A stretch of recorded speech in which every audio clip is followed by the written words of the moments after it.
Hi, this is Michael Leahy of the Irish Freedom Party talking to you this morning on the 18th of April 2023. I just want to refer to an event that hit the newspapers a couple of days ago, and it is the call by the Garda Commissioner, Mr. Drew Harris, who is looking to have, not just to have body cams given to all his officers, but to insist that if such body cams are given out, and he seems to think they're very necessary, that they would incorporate facial recognition technology. Now, this is quite a serious ramp up of the level of surveillance and the level of tyranny to which the Irish people are subject. I think we can all recall some 18 months ago when we first began to learn of the nature of the facial recognition software being used by the Chinese Communist Party against their own people, how it filled so many people with dread. They were clearly going about the imposition of a mass surveillance state whereby every one of their citizens could be annotated, could be recorded, every action that they took could be recorded. And it seems to be all part of a move internationally now. I think the only people who didn't condemn this at the time were the largely female journalists who work on RT, who seem to think that social control of everybody, particularly men, is a very good thing. But in any event, for Drew Harris to start demanding this level of surveillance of the Irish people seems to me to be playing politics with the government. He has issued this warning to the minister. Quite extraordinary that a Garda Commissioner should warn the minister about what he has to do. But I think it shows the extent to which, and I've mentioned this before, Ireland is becoming something of a police state. Um, we certainly witnessed this during the COVID lockdown when unnecessary restrictions were placed on people and the Garda Síochána were brought in to bear to cart people away in what are then Taoiseach referred to as secure transport, lest they meet their fellow human beings. Now, I have no doubt that the great majority of rank and file members of the Garda Síochána are not in on this. They're not interested in imposing a surveillance state against the people. And remember, if these body cams come in with this kind of technology, it would be the beginning of a type of surveillance technology that will be used right throughout the telecommunications industry, right throughout the surveillance and video camera industry. It won't just stop at body cams for the Gardaí. And remember, they're doing this at a time when they're trying to make it illegal for members of the public to film the Gardaí to ensure that they're behaving properly, as they often do. But I have no doubt the members of the rank and file of the Gardaí are not at idem at all with the senior members of the Garda Síochána in their efforts to make the police force a politically correct, woke organisation.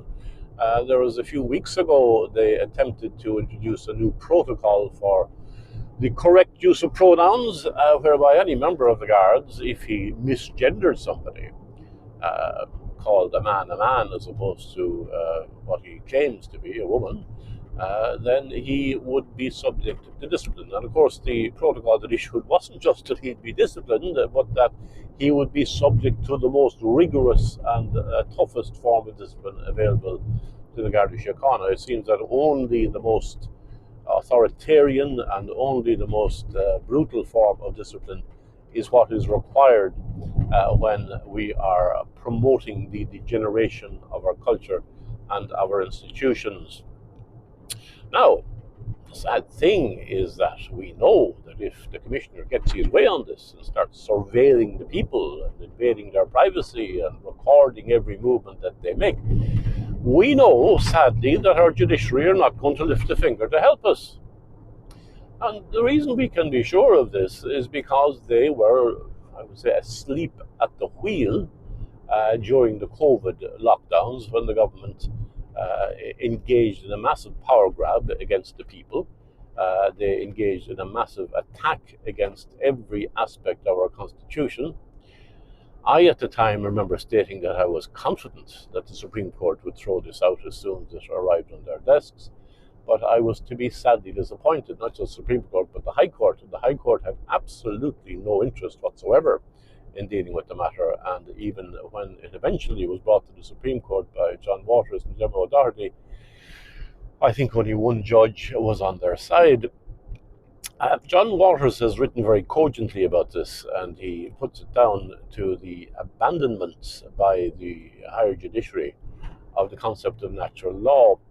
Our Constitution points out that there are certain inalienable and imprescriptible rights belonging to us by virtue of our humanity.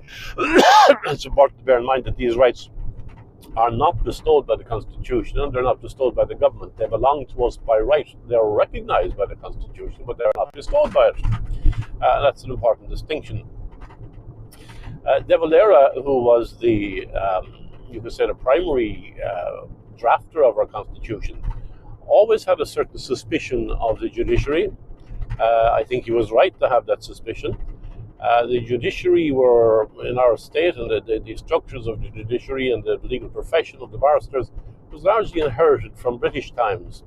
And of course, we in Ireland have a long memory of the manner in which the judicial system was used in the 19th century as one of the agencies of the genocide and mass oppression and destruction of the Irish people from the mid to the end 19th century.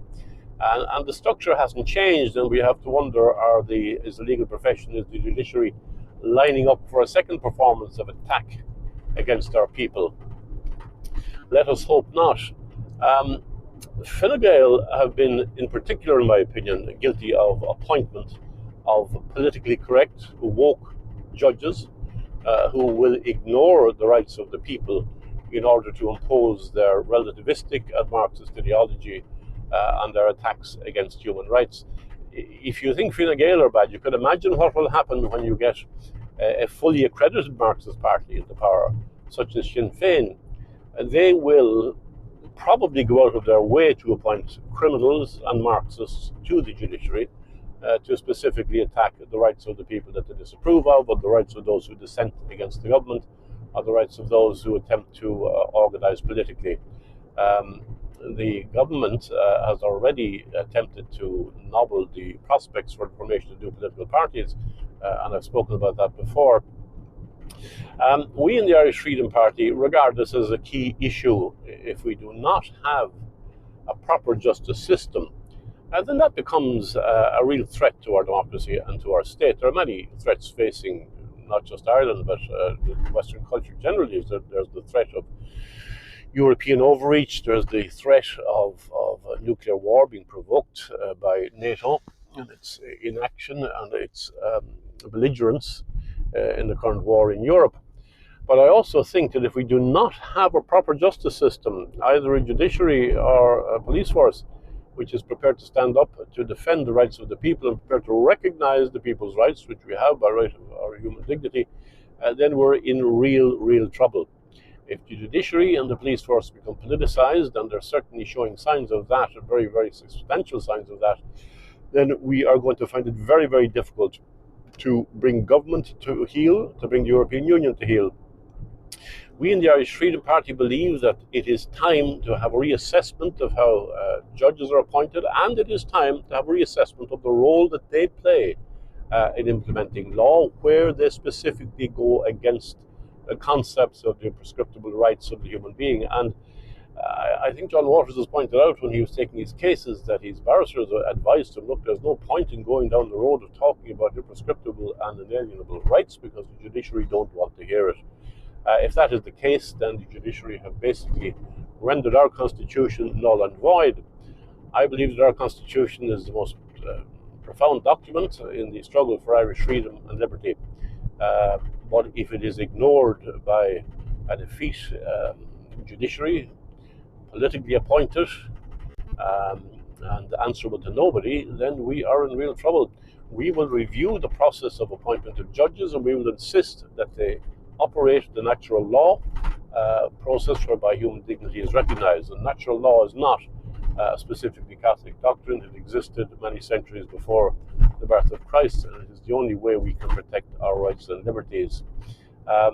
We will specifically go through the judiciary and what they've done.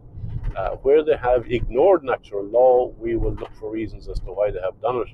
And it may be necessary, in my opinion, to regard that as inappropriate conduct by the judges and seek their removal from office.